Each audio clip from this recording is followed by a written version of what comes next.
Hello everyone, Sahakari race plus quantitative technique ക്ലാസ്സിലേക്ക് എല്ലാവർക്കും സ്വാഗതം. അപ്പോൾ ഇന്നത്തെ ക്ലാസ്സിൽ നമ്മൾ ഡിസ്കസ് ചെയ്യാൻ പോകുന്ന topic measures of central tendency ആണ്. ഓക്കെ, ഇപ്പോൾ നമ്മൾ ക്യൂട്ടിയുടെ ഫസ്റ്റ് ക്ലാസ് ആണല്ലേ. അപ്പോൾ നമുക്ക് മെഷേഴ്സ് ഓഫ് സെൻട്രൽ ടെൻഡൻസി എന്ന് പറയുന്ന ഈ ഒരു ടോപ്പിക്കിൽ നിന്ന് സ്റ്റാർട്ട് ചെയ്യാം. ഓക്കെ, എല്ലാവരും ഫെമിലിയർ ആയിട്ടുള്ള ഒരു ടോപ്പിക് തന്നെയാണ്. ഭയങ്കര എന്താ പറയുക, എല്ലാവർക്കും കോമൺ ആയിട്ട് അറിയുന്ന കുറച്ച് കാര്യങ്ങളാണ്. അപ്പോൾ ഈസി ആയിട്ടുള്ള ഒരു ടോപ്പിക്കാണ്. അപ്പോൾ നമുക്ക് പെട്ടെന്ന് കവർ ചെയ്യാനായിട്ട് നോക്കാം. So measures of central tendency, ഈ ഒരു ടേം പറയുമ്പോൾ തന്നെ നിങ്ങളുടെ മനസ്സിലേക്ക് വരേണ്ട ഇമ്പോർട്ടൻ്റ് ആയിട്ടുള്ള കാര്യം എന്ന് പറയുന്നത് ഇറ്റ് ഈസ് റിഗാർഡിങ് ആവറേജ്. എന്താണ് മെഷേഴ്സ് ഓഫ് സെൻട്രൽ ടെൻഡൻസി? ആവറേജിനെയാണ് നമ്മൾ മെഷേഴ്സ് ഓഫ് സെൻട്രൽ ടെൻഡൻസി എന്ന് പറയുന്നത്, അല്ലെങ്കിൽ ആവറേജ് ഐഡൻറ്റിഫൈ ചെയ്യുക. മെഷർ എന്ന് പറഞ്ഞാൽ എന്താണ്? It's A method. Okay, measure എന്ന് പറയുമ്പോൾ എന്താണ്? ഒരു മെത്തേഡിനെയാണ് നമ്മൾ മെഷർ എന്ന് പറയുന്നത്. Measure of central tendency. So it is the method for finding average. ഒരു സീരീസ് ഓഫ് ഡാറ്റാസ് നമുക്ക് തരികയാണെങ്കിൽ, അല്ലെങ്കിൽ ഒരു നമ്പർ ഓഫ് ഐറ്റംസ് നമുക്ക് തരികയാണെന്നുണ്ടെങ്കിൽ അതിൻ്റെ ആവറേജ് ഐഡൻറ്റിഫൈ ചെയ്യുക. അതാണ് സിമ്പിളായിട്ട് നമുക്ക് ഈ ഒരു പ്രോസസ്സിനെ പറയാനായിട്ട് സാധിക്കാം. ഓക്കെ, അപ്പോൾ എന്താണ് measures of central tendency? It is A method for identifying average. ഒരു എന്താ പറയുക, ഒരു ഇൻഡിവിജ്വൽ ഡാറ്റ സീരീസിൻ്റെയോ അല്ലെങ്കിൽ ഒരു സ്റ്റാറ്റിസ്റ്റിക്കൽ ഡാറ്റ സീരീസിൻ്റെയോ ആവറേജ് ഐഡൻറ്റിഫൈ ചെയ്യുക. അതാണ് മെഷേഴ്സ് ഓഫ് സെൻട്രൽ ടെൻഡൻസി. ഇനി നമുക്ക് കുറച്ചുകൂടി ഡീറ്റെയിൽ ആയിട്ട് നോക്കാം. A single number that is used to summarise all the values of a data set. അപ്പോൾ മെഷേഴ്സ് ഓഫ് സെൻട്രൽ ടെൻഡൻസിയിൽ എന്താണ് സംഭവിക്കുന്നത്? എ സിംഗിൾ നമ്പർ, ഒരു സിംഗിൾ നമ്പർ ഉപയോഗിച്ചിട്ട് നമ്മൾ ആ ഒരു എൻറ്റയർ ഡാറ്റ സെറ്റിനെ സമ്മറൈസ് ചെയ്യുകയാണെങ്കിൽ റെപ്രസെൻറ്റ് ചെയ്യാണ്. ഫോർ എക്സാമ്പിൾ, ഇപ്പം നമ്മുടെ ക്ലാസ്സിൽ ഒരു 5 പേരുണ്ടെന്ന് വിചാരിക്കുക. ആ 5 പേരുടെ ഹൈറ്റ്സ് നമുക്ക് അറിയാം. അപ്പോൾ സപ്പോസ് ഒരാൾ 150, ദെൻ 152, ദെൻ 164, ദെൻ 163, ദെൻ 172. ഈ ഒരു റേഞ്ചിൽ ഹൈറ്റ് ഉള്ള 5 പേരുണ്ട്. അപ്പോൾ എന്താണ്? 5 പേരുടെ ഹൈറ്റ് എന്ന് പറയുന്ന ഇൻഫർമേഷൻ നമുക്ക് അവൈലബിൾ ആണ്. ഇതാണ് നമ്മുടെ ഡാറ്റ സെറ്റ് എന്ന് പറയുന്നത്. ഇതിനെ റെപ്രസെൻ്റ് ചെയ്യുക, അല്ലെങ്കിൽ ഈ ഒരു ഹൈറ്റിനെ, അല്ലെങ്കിൽ ഈ ഡിഫറെൻറ്റ് ആളുകളുടെ ഹൈറ്റിനെ നമുക്ക് എങ്ങനെ റെപ്രസെൻ്റ് ചെയ്യാം? ആവറേജ് ഉപയോഗിച്ച് പറയാം. ഇപ്പോൾ ഈ ക്ലാസ്സിലെ 5 പേരുടെ ഹൈറ്റിൻ്റെ ആവറേജ് എന്ന് പറയുന്നത് ഇത്രയാണ് എന്നുള്ള രീതിയിൽ നമുക്ക് എന്ത് ചെയ്യാം? ഈ 5 ഡാറ്റ സെറ്റിനെ സമ്മറൈസ് ചെയ്ത് പറയാനായിട്ട് സാധിക്കും by using measures of central tendency. Okay, അപ്പോൾ ഫസ്റ്റ് പോയിന്റ് ക്ലിയർ ആയെന്ന് വിചാരിക്കുന്നു. മെഷേഴ്സ് ഓഫ് സെൻട്രൽ ടെൻഡൻസി ഉപയോഗിച്ച് നമുക്ക് എന്ത് ചെയ്യാൻ പറ്റും? ഒരു ഡാറ്റ സീരീസിനെ അല്ലെങ്കിൽ ഒരു ഡാറ്റ സെറ്റിനെ സിംഗിൾ നമ്പർ ഉപയോഗിച്ചുകൊണ്ട് അതിനെ സമ്മറൈസ് ചെയ്യാൻ പറ്റും, അല്ലെങ്കിൽ അതിനെ റെപ്രസെൻറ്റ് ചെയ്യാനായിട്ട് സാധിക്കും. എക്സാമ്പിൾ നമ്മൾ എന്താ പറഞ്ഞത്? 5 കുട്ടികളുണ്ട്, 5 പേരുടെ നമുക്ക് ഹൈറ്റ്സ് അറിയാം. അപ്പം അതിൽ നിന്ന് നമുക്കൊരു ആവറേജ് ഐഡൻറ്റിഫൈ ചെയ്യുകയാണെന്നുണ്ടെങ്കിൽ ഈ 5 പേരുടെ ആവറേജ് ഹൈറ്റ് ഇത്രയാണ് എന്നുള്ള രീതിയിൽ ഒരു സിംഗിൾ നമ്പറിലേക്ക്, ഇപ്പോൾ സപ്പോസ് നമുക്ക് ആവറേജ് ആയിട്ട് കിട്ടുന്നത് ഒരു 155 ആണെന്ന് വിചാരിക്കാം. എക്സാമ്പിൾ ആയിട്ട് പറയുന്നതാണ് കേട്ടോ. സപ്പോസ് 155 ആണ് നമുക്ക് ആവറേജ് കിട്ടുന്നതെന്നുണ്ടെങ്കിൽ ഈ പറയുന്ന 5 നമ്പേഴ്സിനെയും നമുക്ക് എങ്ങനെ സമ്മറൈസ് ചെയ്യാം? ഈ പറയുന്ന 5 ആളുകളുടെ ആവറേജ് ഹൈറ്റ് എന്ന് പറയുന്നത് 155 സെൻറ്റിമീറ്റർ ആണ് നമുക്ക് പറയാനായിട്ട് സാധിക്കും. അപ്പോൾ ഏകദേശം എന്ത് മനസ്സിലാവും? ആ ഒരു ഗ്രൂപ്പ് ഓഫ് ആളുകളുടെ ഹൈറ്റ് എത്രത്തോളം വരും എന്നുള്ളത് ആ ഒരു സിംഗിൾ നമ്പറിൽ നിന്ന് തന്നെ, അല്ലെങ്കിൽ ആ ഒരു ഒറ്റ നമ്പറിൽ നിന്ന് തന്നെ നമുക്ക് കൃത്യമായിട്ട് മനസ്സിലാക്കാൻ പറ്റും അല്ലേ? അപ്പോൾ അത് തന്നെയാണ് measures of central tendency use ചെയ്യുന്നത്, അല്ലെങ്കിൽ അതിന് വേണ്ടിയിട്ടാണ് ഇങ്ങനെ ഡിഫറെൻറ്റ് നമ്പേഴ്സിനെ അല്ലെങ്കിൽ ഒരു ഡാറ്റ സെറ്റിനെ ഒരു സിംഗിൾ നമ്പർ ഉപയോഗിച്ചുകൊണ്ട് റെപ്രസെൻറ്റ് ചെയ്യുക, അല്ലെങ്കിൽ അതിനെ സമ്മറൈസ് ചെയ്യുക എന്നുള്ളതാണ് മെഷേഴ്സ് ഓഫ് സെൻട്രൽ ടെൻഡൻസിയുടെ മേജർ പർപ്പസ് എന്ന് പറയുന്നത്. Okay, and it is the way to evaluate the central value in given data set. ഒരു given data സെറ്റിലെ സെൻട്രൽ വാല്യൂവിനെ ഇവാലുവേറ്റ് ചെയ്യാനായിട്ട് ഹെൽപ്പ് ചെയ്യുന്നു. അതായത് ഇതിൻ്റെ മിഡിൽ വാല്യൂ അതെങ്ങനെയാണെന്നുള്ളത് നമുക്ക് വരുന്ന മെഷേഴ്സ് ഓഫ് സെൻട്രൽ ടെൻഡൻസിയിലെ ഡിഫറെൻറ്റ് മെത്തേഡ്സ് പറയുമ്പോൾ നമുക്ക് കുറച്ചുകൂടി ക്ലിയർ ആയിട്ട് മനസ്സിലാവും. ഇപ്പം ഇത്രയും മനസ്സിലാക്കുക. എന്താണ് മെഷേഴ്സ് ഓഫ് സെൻട്രൽ ടെൻഡൻസി ഉപയോഗിച്ച് ഒരു സീരീസ് ഓഫ് ഡാറ്റ സെറ്റിൻ്റെ മിഡിൽ വാല്യൂ, അല്ലെങ്കിൽ അതിനെ ഒരു സിംഗിൾ നമ്പർ ഉപയോഗിച്ചിട്ട് നമുക്ക് സമ്മറൈസ് ചെയ്യാൻ, അല്ലെങ്കിൽ ആവറേജ് ഐഡൻറ്റിഫൈ ചെയ്യാനായിട്ട് നമുക്ക് സാധിക്കും. And it describe or summarise the whole data using just 1 value.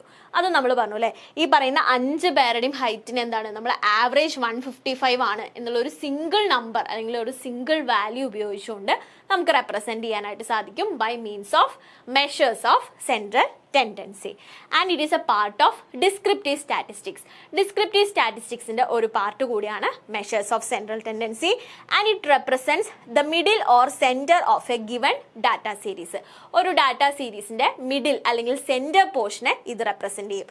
അതായത് ഇപ്പം ഇവിടെ ആവറേജ് ഹൈറ്റ് 155 സെൻറ്റിമീറ്റർ ആണെന്ന് പറഞ്ഞു കഴിഞ്ഞാൽ ഈ 5 പേരുടെ ഹൈറ്റ് എന്താ, ചിലപ്പോൾ 155-നേക്കാൾ കൂടുതൽ, ചിലപ്പോൾ 155-നേക്കാൾ കുറവ്.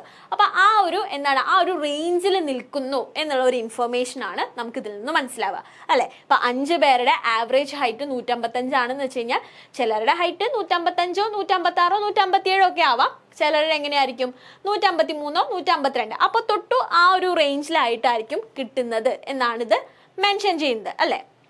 അതുകൊണ്ടാണ് പറയുന്നത് it represent the middle or centre of a given data series.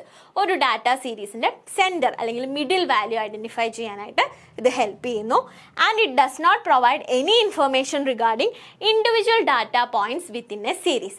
ഇവിടെ എന്തിനെ കുറിച്ചിട്ടുള്ള ഇൻഫർമേഷൻ പറയുന്നില്ല, അല്ലെങ്കിൽ മെഷേഴ്സ് ഓഫ് സെൻട്രൽ ടെൻഡൻസിയിൽ എന്തിനെ കുറിച്ചിട്ടുള്ള ഇൻഫർമേഷൻ ഇല്ല, ഇൻഡിവിജ്വൽ ഡാറ്റ പോയിന്റ്സിനെ കുറിച്ചിട്ടുള്ള ഇൻഫർമേഷൻസ് ഇല്ല. എന്താണ് ഇൻഡിവിജ്വൽ ഡാറ്റ പോയിന്റ്സ്? ഈ 150, 152, 164, 163, 172 ഇതാണ് നമ്മുടെ ഇൻഡിവിജ്വൽ ഡാറ്റ പോയിന്റ്സ് എന്ന് പറയുന്നത്. അതായത് ഓരോ ഡാറ്റ പോയിന്റ്സ്. പക്ഷേ നമ്മൾ മെഷേഴ്സ് ഓഫ് സെൻട്രൽ ടെൻഡൻസി ഉപയോഗിച്ചിട്ട് നമ്മൾ ഐഡന്റിഫൈ ചെയ്യുന്ന സമയത്ത് നമുക്ക് എന്താണ്, ഈ ഒരു ഇൻഡിവിജ്വൽ ഡാറ്റ പോയിന്റ്സിനല്ല റെലവൻസ്, ഇതിൻ്റെ ഒരു സമ്മറിയാണ് നമ്മൾ പറയുന്നത്. ഓക്കെ, നമ്മൾ മെഷേഴ്സ് ഓഫ് സെൻട്രൽ ടെൻഡൻസി ഉപയോഗിക്കുകയാണെങ്കിൽ നമ്മൾ ഓരോരുത്തരുടെ ഹൈറ്റ് ഇത്രയാണ് എന്നല്ല പറയുക, ഈ 5 പേരുടെ ആവറേജ് ഹൈറ്റ് ഇത്രയാണ് എന്നേ പറയുള്ളൂ. അതല്ലാതെ ഈ ഓരോ ഇൻഡിവിജ്വൽ ഡാറ്റ പോയിന്റ്സിനും അവിടെ ഒരു പ്രത്യേകമായിട്ടുള്ള ഒരു ഇൻഫർമേഷൻ നമ്മൾ പറയുന്നുണ്ടായിരിക്കില്ല. ഇത് യൂസ് ചെയ്തുകൊണ്ടാണ് നമ്മൾ സമ്മറൈസ് ചെയ്യുന്നത്. പക്ഷേ ഇൻഡിവിജ്വൽ ഡാറ്റ പോയിന്റ്സിനല്ല നമ്മൾ അവിടെ റെലവൻസ് കൊടുക്കുന്നത്, ഇതിൻ്റെ സമ്മറിക്കാണ് നമ്മൾ റെലവൻസ് കൊടുക്കുന്നത്. ഓക്കെ, ഇത്രയും കാര്യങ്ങളാണ് ബേസിക് ആയിട്ട് എന്താണ് മെഷേഴ്സ് ഓഫ് സെൻട്രൽ ടെൻഡൻസി എന്നുള്ളതിനെ കുറിച്ച് പറയാനുള്ളത്. അപ്പോൾ എന്താണ് measures of central tendency? It is A method for identifying average. ഒരു സീരീസ് ഓഫ് ഡാറ്റാസിൻ്റെ അല്ലെങ്കിൽ ഒരു ഡാറ്റ സെറ്റിൻ്റെ ആവറേജ് ഐഡൻറ്റിഫൈ ചെയ്യുക എന്നുള്ളതാണ് ഇതിൻ്റെ മെയിൻ പർപ്പസ് എന്ന് പറയുന്നത്. എന്തിനു വേണ്ടിയിട്ടാണ് ആവറേജ് കണ്ടുപിടിക്കുന്നത്? ഒരു സിംഗിൾ വാല്യൂ ഉപയോഗിച്ചുകൊണ്ട് ആ ഒരു ഡാറ്റ സെറ്റിനെ റെപ്രസെൻറ്റ് ചെയ്യുക. അപ്പോൾ നമ്മൾ 5 പേരുടെ ഹൈറ്റ് പറയുന്നതിനേക്കാളും നമുക്ക് എന്താണ് കുറച്ചും കൂടിയും ഈസി ആയിട്ട് ആ ഒരു കാര്യം മനസ്സിലാക്കാൻ സാധിക്കപ്പോഴാണ് 5 പേരുടെ ആവറേജ് ഹൈറ്റ് എത്രയാണെന്ന് പറയുമ്പോഴാണ്. അപ്പോൾ ആവറേജ് ഹൈറ്റ് ഇത്രയാണെന്നുണ്ടെങ്കിൽ നമുക്ക് ഊഹിക്കാൻ പറ്റുമല്ലേ. ഓക്കെ, അപ്പോൾ 155 പറയുമ്പോൾ ഏകദേശം എല്ലാവരും എന്താണ് ആ ഒരു റേഞ്ചിൽ ഹൈറ്റ് ഉള്ളവരാണ് എന്നുള്ള ഒരു കൺക്ലൂഷനാണ് അതിൽ നിന്ന് കിട്ടുന്നത്. അപ്പം ഇത്തരത്തിൽ നമ്പർ ഓഫ് ഐറ്റംസ് കൂടുതലാണെന്നുണ്ടെങ്കിൽ അതിനെ സമ്മറൈസ് ചെയ്ത് പറയാൻ വേണ്ടിയിട്ടാണ് മെയിനായിട്ട് മെഷേഴ്സ് ഓഫ് സെൻട്രൽ ടെൻഡൻസി നമ്മൾ യൂസ് ചെയ്യുന്നത്. ഓക്കെ, ക്ലിയർ ആയല്ലോ? Then need of measures of central tendency. എന്താണ് മെഷേഴ്സ് ഓഫ് സെൻട്രൽ ടെൻഡൻസിയുടെ നീഡ് അല്ലെങ്കിൽ അതിൻ്റെ ആവശ്യം? ഈസി. ഫസ്റ്റ് അതിൻ്റെ നീഡ് എന്ന് പറയുന്നത് it is very easy to understand and calculate. നമുക്ക് കാൽക്കുലേറ്റ് ചെയ്യാനും മനസ്സിലാക്കാനും എന്താണ് ഭയങ്കര ഈസി ആയിട്ടുള്ള ഒരു കാര്യമാണ്. കാരണം എന്താണ്, ആവറേജ് ചെയ്യുക എന്ന് പറയുന്നത് വളരെ കോമൺ ആയിട്ടുള്ള ഒരു കാര്യമാണല്ലേ. അതുപോലെ തന്നെ എല്ലാവരും ഫെമിലിയർ ആയിട്ടുള്ള ഒരു കാര്യമാണ്. അപ്പം നമുക്ക് പെട്ടെന്ന് ആ ഒരു കോൺസെപ്റ്റിനെ ഗ്രാസ്പ് ചെയ്യാനായിട്ട് വളരെ യൂസ്ഫുൾ ആണ്. Then summarising data. ഒരു നമ്പർ ഓഫ് ഐറ്റംസ് കൂടുതലാണെന്നുണ്ടെങ്കിൽ അതിനെ ഒരു സമ്മറൈസ് ചെയ്ത് പറയാനായിട്ട്. ഇപ്പം നമ്മൾ നേരത്തെ പറഞ്ഞ പോലെ 5 പേരുടെ ഹൈറ്റ് നമുക്ക് അല്ലെങ്കിൽ 10, 10 പേരുണ്ടെന്ന് വിചാരിക്കാം. ഈ 10 ആളുടെ ഹൈറ്റ് പറഞ്ഞ് അത് ഓർത്ത് വെക്കുന്നതിനേക്കാളും നമുക്ക് ഈസിയാണ് അല്ലേ ഈ 10 പേരുടെ ഹൈറ്റിൻ്റെ ആവറേജ് പറയുകയാണെന്നുണ്ടെങ്കിൽ അതിൽ നിന്നൊരു കൺക്ലൂഷൻ ഡ്രോ ചെയ്യാനായിട്ട് കുറച്ചും കൂടി ഈസിയാണ് അല്ലേ. അപ്പോൾ സമ്മറൈസ് ചെയ്യുക, ഒരുപാട് ഡാറ്റ ഉണ്ടെങ്കിൽ അല്ലെങ്കിൽ ഒരുപാട് നമ്പേഴ്സ് വരുന്നുണ്ട് അല്ലെങ്കിൽ ഒരുപാട് ഐറ്റംസ് ഇൻക്ലൂഡഡ് ആയിട്ടുള്ള ഒരു സീരീസ് ആണെന്നുണ്ടെങ്കിൽ അതിനെ സമ്മറൈസ് ചെയ്ത് പറയുമ്പോഴായിരിക്കും ഡിസിഷൻ മേക്കിംഗ് കുറച്ചും കൂടി ഈസി ആവുന്നത്. ഓക്കെ, അപ്പോൾ രണ്ടാമത്തെ മെഷേഴ്സ് ഓഫ് സെൻട്രൽ ടെൻഡൻസിയുടെ നീഡ് എന്ന് പറയുന്നത് എന്താണ്? Summarising data. It helps to summarise data. അപ്പോൾ ഒരു എന്താ പറയുക ലോങ് ആയിട്ടുള്ള ഒരു ഡാറ്റ സെറ്റോ കാര്യങ്ങളോ ഒക്കെ ആണെന്നുണ്ടെങ്കിൽ ഒരു സിംഗിൾ വാല്യൂ ഉപയോഗിച്ചുകൊണ്ട് അതിനെ സമ്മറൈസ് ചെയ്യാനായിട്ട് സാധിക്കും. അത് ഈസി ആയിട്ട് ഇൻ്റർപ്രറ്റ് ചെയ്യാനായിട്ട് സാധിക്കും.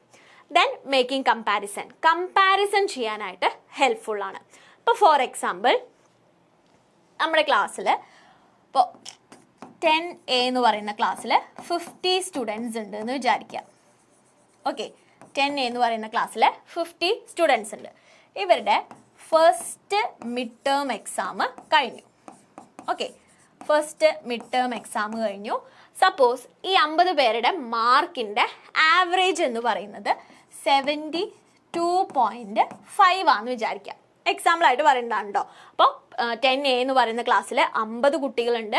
അപ്പോൾ 50 കുട്ടികളുടെ മാർക്കിൻ്റെ ആവറേജ് എന്ന് പറയുന്നത് 72.5 ആണെന്ന് വിചാരിക്കുക. അപ്പം ഇതെന്താണ് മീൻ ചെയ്യുന്നത്? 50 കുട്ടികൾക്കും ഏകദേശം എന്താണ് 72 മാർക്ക്, 100-ൽ 72 അല്ലെങ്കിൽ 72നോട് ചേർന്നിട്ടുള്ള അടുത്ത് കിടക്കുന്ന മാർക്കുകളാണ് കിട്ടിയിരിക്കുന്നത് എന്ന് നമുക്ക് മനസ്സിലായി അല്ലേ? ഇനി സെക്കൻഡ് മിഡ് ടേം നോക്കുക. ഓക്കെ, അപ്പോൾ സെക്കൻഡ് മിഡ് ടേം എക്സാം കഴിഞ്ഞു, അതിൻ്റെ റിസൾട്ട് കിട്ടി. ഇവിടെ ആവറേജ് 52 ആണെന്ന് വിചാരിക്കുക. അപ്പോൾ 52.6 ഒക്കെ ആണെന്ന് വിചാരിക്കാം. അപ്പോൾ ഇവിടെ എന്താണ് മീൻ ചെയ്യുന്നത്? സെക്കൻഡ് മിഡ് ടേം എക്സാമിൽ ഈ 50 സ്റ്റുഡൻസിൻ്റെ മാർക്കിൻ്റെ ആവറേജ് 52.6 ആണ്. അതായത് കുട്ടികളുടെ മാർക്ക് ഏതിനോട് അടുത്ത് കിടക്കുന്നു? ഈ 52 എന്ന് പറയുന്ന ഒരു ഫിഗറിനോട് സിമിലർ ആയിട്ട് അല്ലെങ്കിൽ അതിന് തൊട്ടടുത്ത് കിടക്കുന്ന രീതിയിലാണ് കുട്ടികൾക്ക് മാർക്ക് വന്നിരിക്കുന്നത്. ഇതല്ലേ ഇതെന്ന് നമുക്ക് മനസ്സിലാക്കാനായിട്ട് സാധിക്കുക.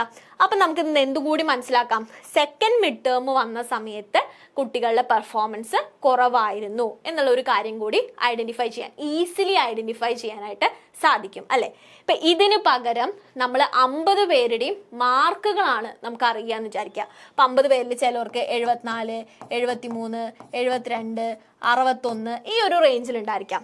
ഇവിടെ എങ്ങനെയായിരിക്കും? ചിലപ്പോൾ 54, ചിലർക്ക് 74 ഉണ്ടാവും, ചിലവർക്ക് 42 ഉണ്ടാവും. ഇങ്ങനെ 50 പേരുടെ ഇൻഫർമേഷൻ. അപ്പോൾ അതിൽ നിന്ന് നമുക്ക് എന്താണ്, നമുക്കൊരു കമ്പാരിസൺ നടത്താനോ അല്ലെങ്കിൽ അതിൽ നിന്ന് ഒരു ഫൈൻഡിങ്സിലേക്ക് എത്താനോ ഡിഫിക്കൽട്ടാണ് അല്ലേ? 50 മാർക്കും നമ്മൾ നോക്കിയിട്ട് ഓക്കെ ഇന്നതിൽ ഇന്നാൾക്ക് കുറവ് ഇന്നാൾക്ക് കൂടുതൽ അത് ഐഡൻറ്റിഫൈ ചെയ്യാൻ കുറച്ചുകൂടി ബുദ്ധിമുട്ടായിരിക്കും.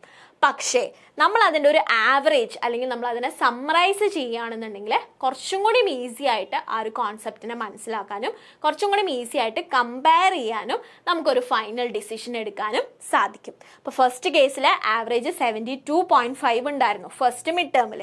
സെക്കൻഡ് മിഡ് ടേമിലേക്ക് വന്നപ്പോൾ അത് 52.6 ആയി. അപ്പോൾ 50 കുട്ടികളുടെ മാർക്കിൻ്റെ ആവറേജ് ആണ്. അപ്പോൾ ആദ്യം 72.5 ഉണ്ടായിരുന്ന ആവറേജ് സ്കോറ് രണ്ടാമത്തെ പ്രാവശ്യമായിരിക്കും 52.6 ആയി എന്നുണ്ടെങ്കിൽ കുട്ടികളുടെ പെർഫോമൻസിൽ വളരെ എന്തോ ഒരു പ്രശ്നം വന്നിട്ടുണ്ട് അല്ലേ? എന്തോ കാരണങ്ങൾ കൊണ്ട് അവർക്ക് മാർക്ക് സ്കോർ ചെയ്യാനായിട്ട് സാധിച്ചില്ല. അപ്പം നമുക്ക് എന്ത് ചെയ്യാൻ പറ്റും? ഇതിനെ കമ്പയർ ചെയ്തുകൊണ്ട് ഈ ഒരു മാർക്കിൽ വന്നിട്ടുള്ള പ്രശ്നം എന്താണെന്ന് ഐഡൻറ്റിഫൈ ചെയ്യാനും അത് സോൾവ് ചെയ്യാനും സാധിക്കും അല്ലേ? ഈസി ആയിട്ട് സോൾവ് ചെയ്യാനായിട്ട് സാധിക്കും. അപ്പോൾ ഇങ്ങനെ സമ്മറൈസ് ചെയ്യുന്നത് വഴിയാണ് നമുക്ക് പെട്ടെന്നുള്ള ആ ഒരു ക്വിക്ക് ഡിസിഷൻ എടുക്കാനായിട്ട് അല്ലെങ്കിൽ കമ്പയർ ചെയ്യാനായിട്ട് കുറച്ചും കൂടി സാധിക്കുന്നത്. ക്ലിയർ ആയി എന്ന് വിചാരിക്കുന്നു. ഓക്കെ, അപ്പോൾ എന്താണ് making comparison? It simplifies comparison between 2 data set. 2 data സെറ്റിനെ കമ്പയർ ചെയ്യാൻ ഈസി ആയിട്ട് കമ്പയർ ചെയ്യാനായിട്ട് measures of central tendency help ചെയ്യുന്നു. കാര്യം എന്തുകൊണ്ടാണ്? ഒരു സിംഗിൾ ഡാറ്റ അല്ലെങ്കിൽ ഒരു സിംഗിൾ വാല്യൂ ഉപയോഗിച്ചുകൊണ്ട് എൻറ്റയർ ഡാറ്റ സെറ്റിനെയാണ് നമ്മൾ റെപ്രസെൻറ്റ് ചെയ്യുന്നത്. ഓക്കെ, ഇപ്പോൾ ഇവിടെ 52.6 എന്ന് പറഞ്ഞു കഴിഞ്ഞാൽ 50 കുട്ടികളുടെ മാർക്കിൻ്റെയും ആവറേജ് ആണ്. 72.5 എന്ന് പറഞ്ഞു കഴിഞ്ഞാലും 50 കുട്ടികളുടെ മാർക്കിൻ്റെ ആവറേജ് ആണ്. ഡിഫറെൻറ്റ് ടൈമിൽ അവർക്ക് കിട്ടിയത്. അപ്പം ഇതിനെ നമുക്ക് കമ്പയർ ചെയ്ത് എന്തുകൊണ്ടാണ് മാർക്കിൽ കുറവ് വന്നത് എന്നുള്ളൊരു കാര്യം ഐഡൻറ്റിഫൈ ചെയ്യാനായിട്ട് സാധിക്കും. ആൻഡ് ഡിസിഷൻ മേക്കിംഗ്, അതിൻ്റെ ബേസിസിൽ നമുക്ക് എന്ത് ചെയ്യാനായിട്ട് സാധിക്കും? ഡിസിഷൻ എടുക്കാനായിട്ട്, എന്തുകൊണ്ട് മാർക്ക് കുറഞ്ഞു എന്നുള്ള ആ ഒരു ഡിസിഷൻ എടുക്കാനായിട്ട് നമുക്ക് സാധിക്കും. ഓക്കെ, അപ്പോൾ ക്ലിയർ ആയെന്ന് വിചാരിക്കണോ? എന്തൊക്കെയാണ് ഇതിന് നീഡ്? ഒന്നാമത് ഇത് ഈസി ടു അണ്ടർസ്റ്റാൻഡ് ആണ് ആൻഡ് ഈസി ടു കാൽക്കുലേറ്റ് ആണ്. എങ്ങനെയാണ് കാൽക്കുലേഷൻ എന്നുള്ളതൊക്കെ നമുക്ക് വരും കേട്ടോ. അപ്പോൾ ഈസി ടു അണ്ടർസ്റ്റാൻഡ് ആണ് ആൻഡ് ഈസി ടു കാൽക്കുലേറ്റ് ആണ്.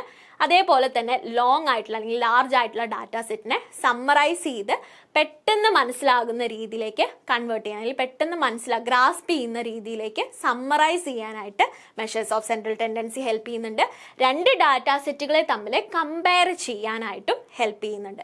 ആ കമ്പാരിസന്റെ ബേസിസിൽ നമുക്ക് എന്ത് ചെയ്യാനായിട്ട് സാധിക്കും? ഒരു ഫൈനൽ ഡിസിഷൻ എടുക്കാനായിട്ടും measures of central tendency help ചെയ്യുന്നുണ്ട്. ഓക്കെ, ക്ലിയർ ആയെന്ന് വിചാരിക്കണം. അപ്പോൾ measures of central tendency average ആണ് നമ്മളിവിടെ ഐഡൻറ്റിഫൈ ചെയ്യുന്നത്. എന്തിനാണ് ആവറേജ് ഐഡൻറ്റിഫൈ ചെയ്യുന്നത്? ഒരു സിംഗിൾ വാല്യൂ ഉപയോഗിച്ചുകൊണ്ട് എൻറ്റയർ ഡാറ്റ സെറ്റിനെ റെപ്രസെൻറ്റ് ചെയ്യാം. Okay, then we have types of average അല്ലെങ്കിൽ types of different methods of measures of central tendency. നമുക്ക് ഡിഫറെൻറ്റ് ടൈപ്സ് ഓഫ് ആവറേജസ് അല്ലെങ്കിൽ സെൻട്രൽ ടെൻഡൻസി വരുന്നുണ്ട്. അതിനെ ബേസിക്കലി 2 ആയിട്ട് ക്ലാസിഫൈ ചെയ്യാം. ഏതൊക്കെയാണ്? മാത്തമാറ്റിക്കൽ ആവറേജും പൊസിഷണൽ ആവറേജും. ഓക്കെ, അപ്പോൾ ആവറേജസിന് അല്ലെങ്കിൽ ടൈപ്സ് ഓഫ് ആവറേജസ് എന്ന് പറയുന്നത് രണ്ടെണ്ണമാണ് മെയിൻ ആയിട്ടുള്ളത്. ഒന്ന് മാത്തമാറ്റിക്കൽ ആവറേജും പിന്നൊന്ന് പൊസിഷണൽ ആവറേജും. മാത്തമാറ്റിക്കൽ ആവറേജിൽ നമുക്ക് വരുന്ന ഇമ്പോർട്ടൻ്റ് ആയിട്ട് വരുന്ന മൂന്നെണ്ണമാണ് അരിത്തമെറ്റിക് മീന്, ജോമെട്രിക് മീന്, ഹാർമോണിക് മീന്. ഓക്കെ, അപ്പോൾ ഏതൊക്കെയാണ്? അരിത്തമെറ്റിക് മീന്, ജോമെട്രിക് മീന്, ഹാർമോണിക് മീന്. ദെൻ പൊസിഷണൽ ആവറേജിൽ നമുക്ക് വരുന്ന ഇമ്പോർട്ടൻ്റ് ആയിട്ട് വരുന്നതാണ് മീഡിയൻ മോഡ്. പൊസിഷണൽ ആവറേജിൽ ഏറ്റവും ഫേമസ് ആയിട്ട് വരുന്ന സെൻട്രൽ ടെൻഡൻസിയിൽ വരുന്നതാണ് മീഡിയൻ ആൻഡ് മോഡ്. ഇത് കൂടാതെ നമുക്ക് ക്വാർട്ടൈൽസ്, പെർസെൻറ്റൈല്, ഇതെല്ലാം എന്തിൻ്റെ ഭാഗമാണ്? പൊസിഷണൽ ആവറേജിൻ്റെ ഭാഗമാണ്. പക്ഷേ മോസ്റ്റ് ഫേമസ് എന്ന് പറയുന്നത് മീഡിയനും മോഡുമാണ്. അപ്പം അതുകൊണ്ടാണ് നമ്മൾ ഇത് രണ്ടും ഇവിടെ കവർ ചെയ്യുന്നത്. ആൻഡ് മാത്തമാറ്റിക്കൽ ആവറേജിലാണെങ്കിൽ മെയിൻ ആയിട്ട് വരുന്നത് മീന്, അരിത്തമെറ്റിക് മീന്, ജോമെട്രിക് മീന്, ഹാർമോണിക് മീന്. ഓക്കെ, ഇപ്പം ഇത് ക്ലിയർ ആയെന്ന് വിചാരിക്കുന്നു. ഇമ്പോർട്ടൻ്റ് ആണ് ഏതൊക്കെയാണ് പൊസിഷണൽ ആവറേജ്, ഏതൊക്കെയാണ് മാത്തമാറ്റിക്കൽ ആവറേജ് എന്നുള്ളത്. അരിത്തമെറ്റിക് മീനും ജോമെട്രിക് മീനും ഹാർമോണിക് മീനുമാണ് മാത്തമാറ്റിക്കൽ ആവറേജ് ആയിട്ട് വരുന്നത്. നമുക്ക് അതൊരു ഫോർമുല ഉപയോഗിച്ചിട്ട് വേണം കമ്പ്യൂട്ട് ചെയ്യാനായിട്ട്. അതേസമയം പൊസിഷൻ ഉപയോഗിച്ച് അതെങ്ങനെയാണെന്നുള്ളത് നമുക്ക് ചെയ്യുമ്പോൾ, എക്സാമ്പിൾ ചെയ്യുമ്പോൾ കുറച്ചുകൂടി ക്ലിയർ ആവും. പൊസിഷൻ ഉപയോഗിച്ചുകൊണ്ട് നമുക്ക് ഐഡൻറ്റിഫൈ ചെയ്യാൻ സാധിക്കുന്നതിനെയാണ് നമ്മൾ പൊസിഷണൽ ആവറേജസ് എന്ന് പറയുന്നത്. മീഡിയനും മോഡും നമുക്ക് ഇത്തരത്തിൽ പൊസിഷൻ യൂസ് ചെയ്തുകൊണ്ട് അല്ലെങ്കിൽ പൊസിഷൻ വെച്ചിട്ട് ഐഡൻറ്റിഫൈ ചെയ്യാൻ സാധിക്കുന്നതാണ്. അതുകൊണ്ടാണ് ഇതിനെ പൊസിഷണൽ ആവറേജസ് എന്ന് പറയുന്നത്. ഓക്കെ, ഇത് ക്ലിയർ ആയെന്ന് വിചാരിക്കുന്നു. Next topic arithmetic average or മീൻ. അപ്പോൾ നമ്മൾ മാത്തമാറ്റിക്കൽ ആവറേജും പൊസിഷണൽ ആവറേജുകളും ഏതാണെന്ന് കണ്ടു.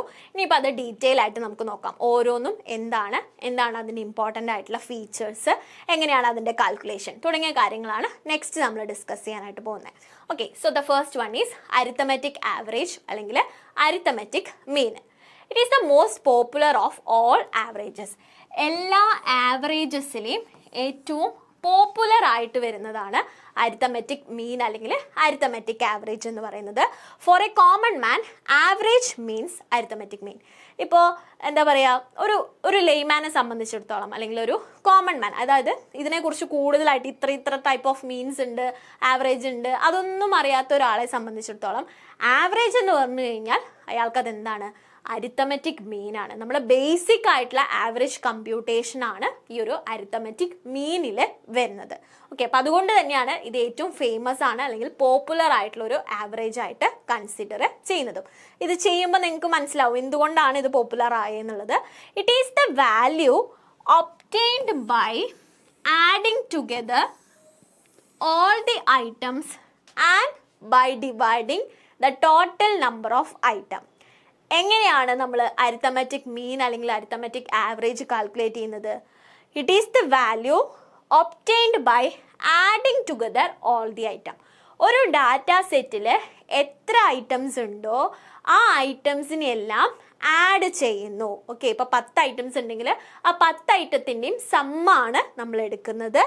And dividing by the total number of item. ആ ഒരു സം വാല്യൂവിനെ ടോട്ടൽ നമ്പർ ഓഫ് ഐറ്റംസ് ഉപയോഗിച്ച് ഡിവൈഡ് ചെയ്യുന്നു. ഓക്കെ, എക്സാമ്പിൾ പറയാം. ഇപ്പം നമ്മൾ നേരത്തെ പറഞ്ഞ ഒരു എക്സാമ്പിൾ തന്നെ എടുക്കാം. ഇപ്പോൾ ഹൈറ്റ്. ഓക്കെ, 5 പേരുടെ ഹൈറ്റ് നമുക്ക് അവൈലബിൾ ആണ്. ഇപ്പോൾ 152, 163, 172, 164, 166. ഈ ഒരു രീതിയിൽ 5 പേരുടെ ഹൈറ്റ്സ് നമുക്ക് അവൈലബിൾ ആണെന്ന് വിചാരിക്കുക. അപ്പോൾ ഇതിൽ നിന്ന് ആവറേജ് അല്ലെങ്കിൽ അരിത്തമെറ്റിക് മീൻ കാൽക്കുലേറ്റ് ചെയ്യുന്നത് എങ്ങനെയാണ്? ഈ തന്നിട്ടുള്ള ഡാറ്റ സെറ്റിൻ്റെ മുഴുവൻ സമ്മറി എടുക്കണം. അതാണ് ഫസ്റ്റ് സ്റ്റെപ്പ്. അതായത് 152 പ്ലസ് 163 പ്ലസ് 172 പ്ലസ് 164 പ്ലസ് 166. അപ്പോൾ എത്ര നമുക്ക് നമ്പർ ഓഫ് ഐറ്റംസ് തന്നിട്ടുണ്ടോ അതിൻ്റെ എല്ലാം സമ്മറി ഐഡൻറ്റിഫൈ ചെയ്യുക, അല്ലെങ്കിൽ സമ്മറി അല്ല സമ്മ ഐഡൻറ്റിഫൈ ചെയ്യുക എന്നുള്ളതാണ് ഫസ്റ്റ് സ്റ്റേജ്. അതാണ് it is the value obtained by adding together all the items. എത്ര ഐറ്റംസ് ഉണ്ടോ അതിനെ ആഡ് ചെയ്യുന്നു.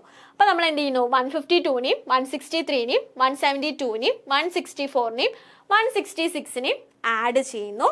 And dividing by the total number of item. ഇതിനെ എന്തുകൊണ്ട് ഡിവൈഡ് ചെയ്യുന്നു? ടോട്ടൽ നമ്പർ ഓഫ് ഐറ്റംസ് കൊണ്ട് ഡിവൈഡ് ചെയ്യുന്നു. ടോട്ടൽ നമ്പർ ഓഫ് ഐറ്റംസ് എത്രയാണ്? 1 2 3 4 5 അല്ലെ? 5 നമ്മുടെ ടോട്ടൽ നമ്പർ ഓഫ് ഐറ്റംസ്. അപ്പൊ ഈ സമ്മിനെ 5 കൊണ്ട് ഡിവൈഡ് ചെയ്യുന്നു. അപ്പൊ എത്രയാണ് നമുക്ക് ആൻസർ വരിക നോക്കാം. 152 plus 163 plus 172 plus 164 plus 166 divided by 5 163.4. Okay, അപ്പോൾ 163.4 ആണ് നമുക്ക് ആൻസർ കിട്ടുക. ഇതാണ് നമ്മുടെ അരിത്തമെറ്റിക് മീൻ എന്ന് പറയുന്നത്. അപ്പോൾ ഈ ഒരു 163.4 എന്ന് പറയുമ്പോൾ എന്താണ് അത് മീൻ ചെയ്യുന്നത്? ഈ 5 പേരുടെ ഹൈറ്റിൻ്റെ ആവറേജ് എന്ന് പറയുന്നത്, അല്ലെങ്കിൽ അതിൻ്റെ സെൻട്രൽ വാല്യൂ എന്ന് പറയുന്നത് 163.4 അതായത് ചിലരുടെ ഹൈറ്റ് ഈ 163.4 കുറവായിരിക്കാം, ചിലരുടെ കൂടുതലായിരിക്കാം. പക്ഷെ ഏകദേശം എന്താണ്, ഈ ഒരു റേഞ്ചിലാണ് ഹൈറ്റ് വരുന്നത് എന്നുള്ള ആ ഒരു കാര്യമാണ് ഇതിലൂടെ കമ്മ്യൂണിക്കേറ്റ് ചെയ്യുന്നത് അല്ലേ. അപ്പോൾ ഈ രീതിയിൽ നമ്മൾ ആവറേജ് ഐഡന്റിഫൈ ചെയ്യുകയാണെന്നുണ്ടെങ്കിൽ ആ കൈൻഡ് ഓഫ് ആവറേജിനെയാണ് നമ്മൾ എന്ത് പറയുന്നത്? അരിത്തമെറ്റിക് മീൻ അല്ലെങ്കിൽ അരിത്തമെറ്റിക് ആവറേജ് എന്ന് പറയുന്നത്. ക്ലിയർ ആയെന്ന് വിചാരിക്കുന്നു. അപ്പം എന്തുകൊണ്ടാണ് ഇത് പോപ്പുലർ അല്ലെങ്കിൽ കോമൺ ആവുന്നത്?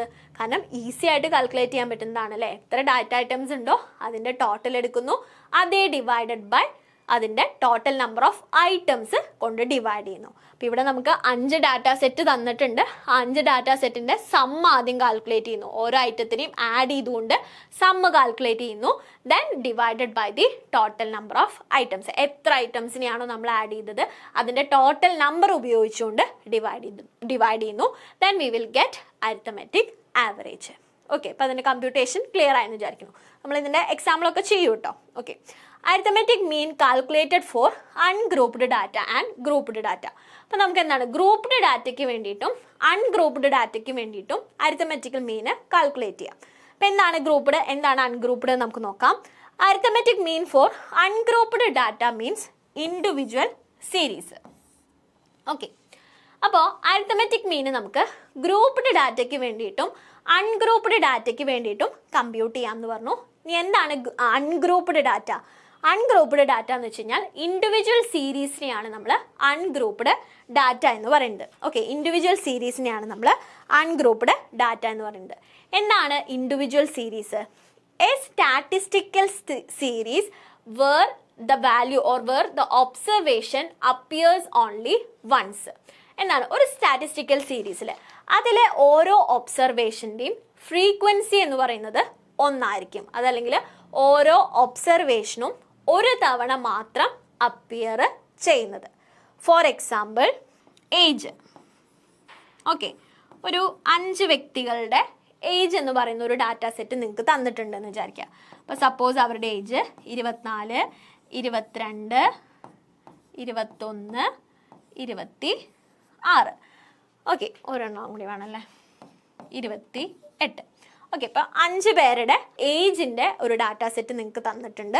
അപ്പോൾ എങ്ങനെയാണ് 24, 22, 21, 26, 28 ഈ ഒരു ഇൻഫർമേഷനാണ് തന്നിട്ടുള്ളതെന്ന് വിചാരിക്കുക. ഇതിനെയാണ് നമ്മൾ ഇൻഡിവിജ്വൽ സീരീസ് എന്ന് പറയുന്നത്. എന്തുകൊണ്ടാണ് ഇത് ഇൻഡിവിജ്വൽ സീരീസ് ആവുന്നത്? കാരണം ഇവിടെ ഒരു ഐറ്റം പോലും റിപ്പീറ്റഡ് ആയിട്ട് വരുന്നില്ല. ഓക്കെ, ഇവിടെ ഒരു ഐറ്റം പോലും എന്ത് ചെയ്യുന്നില്ല, 2 പ്രാവശ്യം അപ്പിയർ ചെയ്യുന്നില്ല. എന്താണ്, സിംഗിൾ വൺസ് മാത്രമാണ് ഓരോ ഐറ്റവും അപ്പിയർ ചെയ്യുന്നത്. അപ്പം അതുകൊണ്ടാണ് ഇതിന് എന്തായിട്ട് കൺസിഡർ ചെയ്യുന്നത്, ഇൻഡിവിജ്വൽ സീരീസ് എന്ന് പറയുന്നത്. അതല്ലെങ്കിൽ ഇതിൻ്റെ എല്ലാം ഈ പറയുന്ന 5 ഡാറ്റാ സെറ്റിൻ്റെയും ഇൻഡിവിജ്വൽ ഡാറ്റാ പോയിന്റ്സിൻ്റെയും ഫ്രീക്വൻസി എന്ന് പറയുന്നത് 1 ഫ്രീക്വൻസി എന്ന് പറഞ്ഞാൽ 1 എന്ന് പറഞ്ഞാൽ എന്താ, ഒരു പ്രാവശ്യം മാത്രമാണ് അവർ ആ ഒരു ഡാറ്റാ സെറ്റിൽ അപ്പിയർ ചെയ്യുന്നത്. ഓക്കെ, അപ്പം അത്തരം ഇൻഫർമേഷൻ അല്ലെങ്കിൽ അത്തരം ഡാറ്റേനെയാണ് നമ്മൾ അൺഗ്രൂപ്പ്ഡ് ഡാറ്റ എന്ന് പറയുന്നത്. ക്ലിയർ ആയി എന്ന് വിചാരിക്കുന്നു. അപ്പോൾ അൺഗ്രൂപ്പ്ഡ് ഡാറ്റ നമ്മൾ ഉദ്ദേശിക്കുന്നത് ഇൻഡിവിജ്വൽ സീരീസിനാണ്. ഇൻഡിവിജ്വൽ സീരീസ് എന്ന് പറഞ്ഞാൽ എന്താണ്, അതിലെ ഓരോ ഇൻഡിവിജ്വൽ ഡാറ്റ പോയിന്റ്സും സിംഗിൾ വൺസ് മാത്രം അപ്പിയർ ചെയ്യുന്നതായിരിക്കും. അല്ലെങ്കിൽ ഓരോ ഇൻഡിവിജ്വൽ ഡാറ്റ പോയിന്റ്സിൻ്റെയും ഫ്രീക്വൻസി എന്ന് പറയുന്നത് 1 ആയിരിക്കും.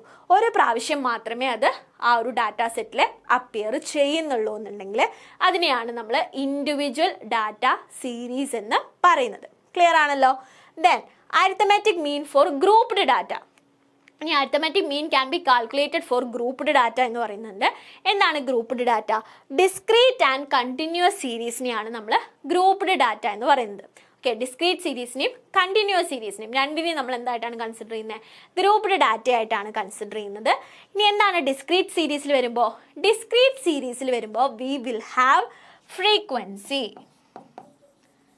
എന്തുണ്ടായിരിക്കും? നമുക്ക് ഫ്രീക്വൻസി ഉണ്ടായിരിക്കും. അതായത് ഡാറ്റ സെറ്റിലെ ഓരോ individual data പോയിന്റ്സും may be more than once appear ചെയ്യും. ഓക്കെ, അപ്പോൾ ഇൻഡിവിജ്വൽ സീരീസിൽ ഒരു പ്രാവശ്യമേ അപ്പിയർ ചെയ്യുള്ളൂ എന്ന് പറഞ്ഞു. പക്ഷെ ഡിസ്ക്രീറ്റ് സീരീസിൽ വരുമ്പോൾ എങ്ങനെയായിരിക്കും? മോർ ദാൻ വൺസ് ചിലപ്പോൾ അപ്പിയർ ചെയ്യും. അതായത് ഫ്രീക്വൻസി എന്ന് പറയുന്നത് ഒന്നായിരിക്കണം എന്നില്ല, ചിലപ്പോൾ അതിൽ കൂടുതലാകാം. താങ്ക്